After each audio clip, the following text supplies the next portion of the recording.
নমস্কার, সুচিত্রাস কিচেনে আপনাদের সবাইকে স্বাগত।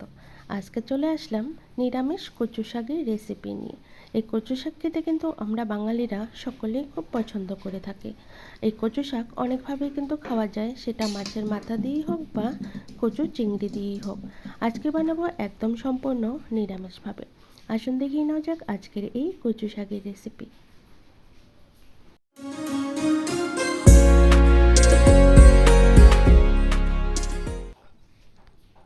সবার প্রথমেই আমি কচু ভালো করে ধুয়ে কেটে বেছে একটা কড়াইতে বসিয়ে দিয়েছি। এখানে কিন্তু আমি আগে থেকেই জল দিয়ে দিয়েছি।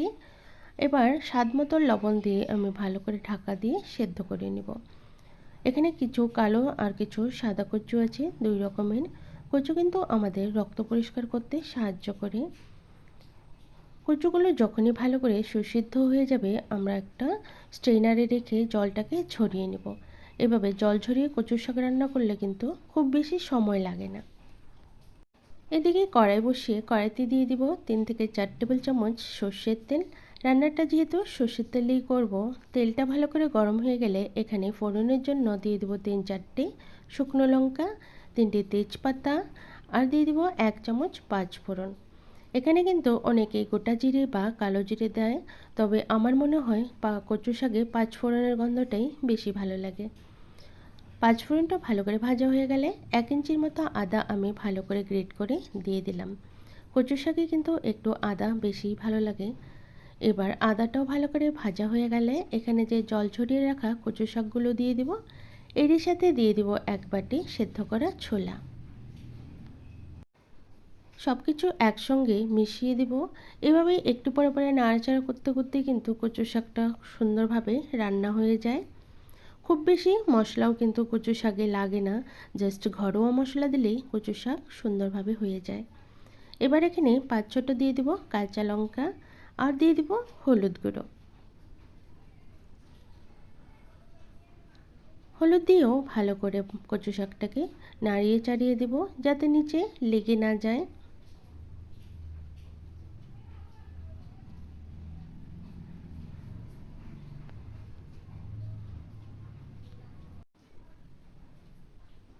যখনই কচু শাকটা 60% মতো হয়ে যাবে, তখনই আমি এখানে দিয়ে দেবো 1 চামচ ভাজা জিরের গুঁড়ো। মিষ্টির জন্য দিয়ে দিব অল্প গুড়। এখানে চাইলে মিষ্টি নাও দিতে পারেন, তবে নিরামিষ রান্নায় যদি একটু মিষ্টি মিষ্টি না হয়, খেতে কিন্তু ভালো লাগে না। কচু শাকটা কিন্তু প্রায় আমাদের হয়েই গেছে। এখানে যেহেতু আমি আগেই লবণ দিয়েছিলাম, তাই এখন আর দেব না। যদি মনে হয় লাগবে টেস্ট করে দেওয়া যাবে। আমি যতটুকুনি দিয়েছিলাম আমার কচু শাক পারফেক্ট হয়েছে। এবার দেব একটু বাঙালি গরম মশলা। মশলা বলতে আমি এখানে 6টার মতো নিয়েছি ছোট এলাচ আর নিয়েছি দারচিনি। এটাকে ভালো করে বেটে দিয়ে দিব, তাহলে কিন্তু কচু শাক আমাদের একদম তৈরি হয়ে যাবে। সবশেষে আমি হাফ চামচের মতো ঘি দিয়ে দিব, আর যে গরম মশলা বেটেছিলাম সেটা দিয়ে দিব। সব কিছুকে দিয়ে ভালো করে একটু মিশিয়ে নেব। ব্যাস, কচু শাক কিন্তু আমাদের তৈরি হয়ে গেছে। একটু মিশিয়ে 5 মিনিটের জন্য আমি ঢাকা দিয়ে স্ট্যান্ডিং টাইমে রেখে দেব। তারপর আমি কচু শাকটাকে সার্ভ করে দেব। এরকম কচু শাক যদি হয়, 1 থালা ভাত কিন্তু নিমিষেই শেষ করা যায়।